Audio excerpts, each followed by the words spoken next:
सभी बच्चों की एक प्रॉब्लम रहती है, चाहे वो स्कूल स्टूडेंट हो, चाहे वो कॉलेज स्टूडेंट हो और चाहे वो कॉम्पिटिटिव एग्जाम की तैयारी कर रहा हो। तो सबसे मेजर प्रॉब्लम रहती है कि सर हमें याद नहीं होता।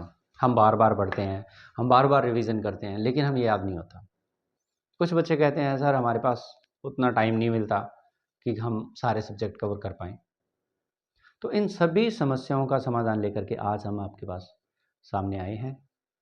3 स्टेप में हम आपकी प्रॉब्लम को सॉल्व करेंगे। तो सबसे पहले हमें क्या करना होगा? हमें अपने माइंड को सेट करना होगा। हमने जो क्राइटेरिया फिक्स कर रखा है, ट्रेन योर ब्रेन, हमें अपने माइंड के क्राइटेरिया को तोड़ करके उसको बड़ा करना होगा। वो कहते हैं ना, सोच बड़ी रखें। तो हमने एक सेटअप बना लिया है कि हमें मैथ सब्जेक्ट समझ में नहीं आता, ये तो बहुत टफ है। तो हमने माइंड को सिग्नल दिए नेगेटिव कि ये तो टफ है, तो वो हमारे ज़िंदगी भर वो हमारे लिए टफ बना रहेगा। हमें क्या करना होगा? जो सब्जेक्ट हमें टफ लगता है उसको चैलेंज लेना होगा। उसमें चैलेंज ये लेना होगा कि मेरे नेक्स्ट एग्ज़ाम में नंबर कटने नहीं चाहिए। याद कैसे नहीं होता? हमें अपने आप को समझाना होगा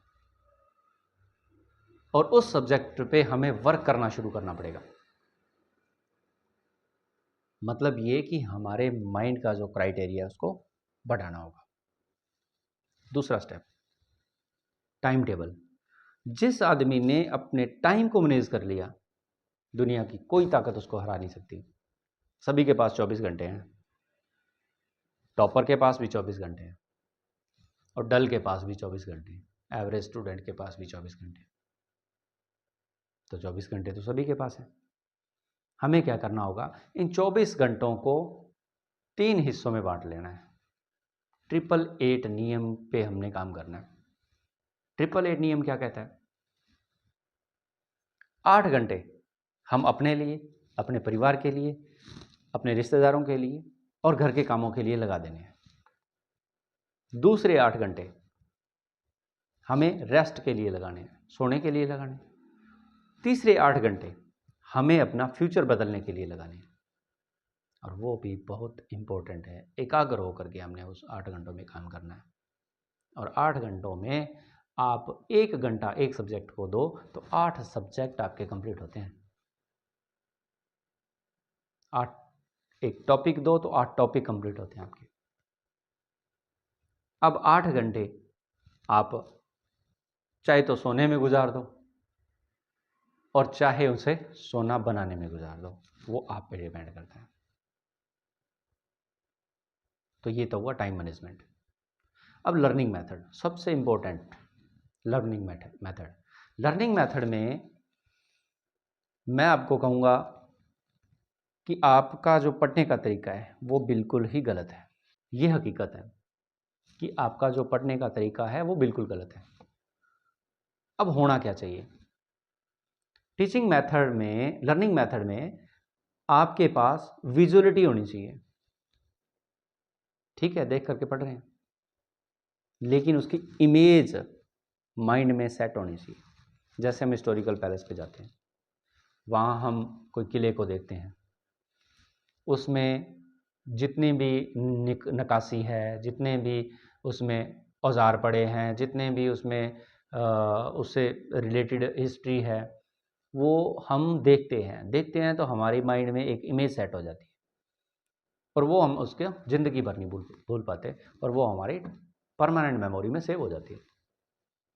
वैसे ही आपको सब्जेक्ट को, उस लेसन को इमेज के रूप में अपने माइंड में सेट कर लेना है।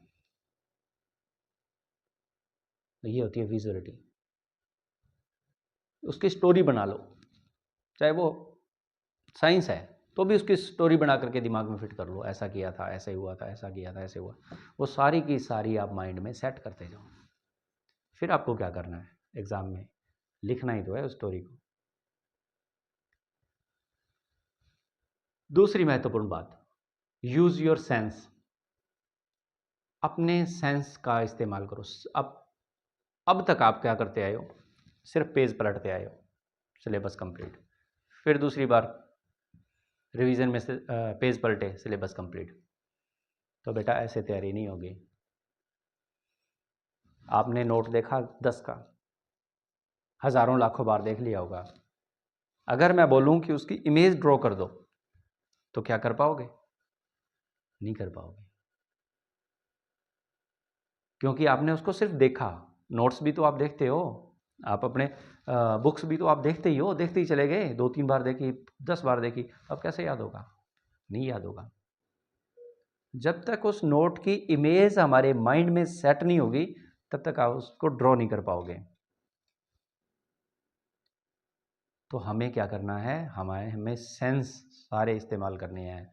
हमें आंखों का इस्तेमाल करना है उनको पढ़ने के लिए, हमें हाथों का इस्तेमाल करना है उसको रफ नोटबुक में लिखने के लिए, हमें बोलने का इस्तेमाल करना है उसको टीचिंग करवाने के लिए। तो जितने हमारे सेंस एक्टिव होंगे उतना हमारा ब्रेन एक्टिव होगा, और ब्रेन जब एक्टिव होगा तो वो मेमोरी परमानेंट मेमोरी में चला जाएगा, वो मैटर।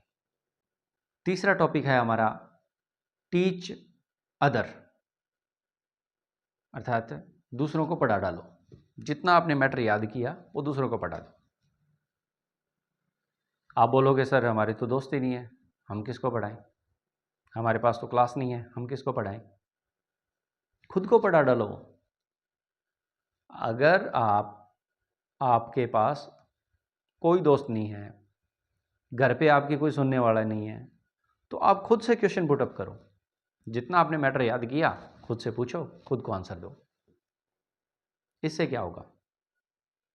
इससे ये होगा कि जब आप पढ़ाते हो या टीचर जब क्लास में जाता है पूरे कॉन्फिडेंस से जाता है।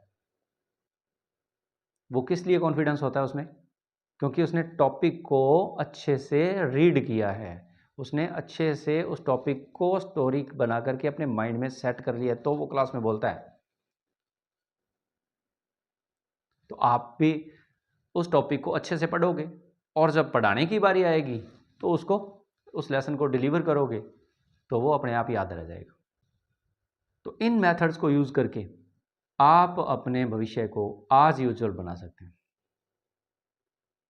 तो मेरा आपसे निवेदन है, जो बच्चे तैयारी कर रहे हैं, जो बोर्ड के एग्ज़ाम देने वाले हैं, अपने आप को प्रिपेयर कर सकते हो। Thank you.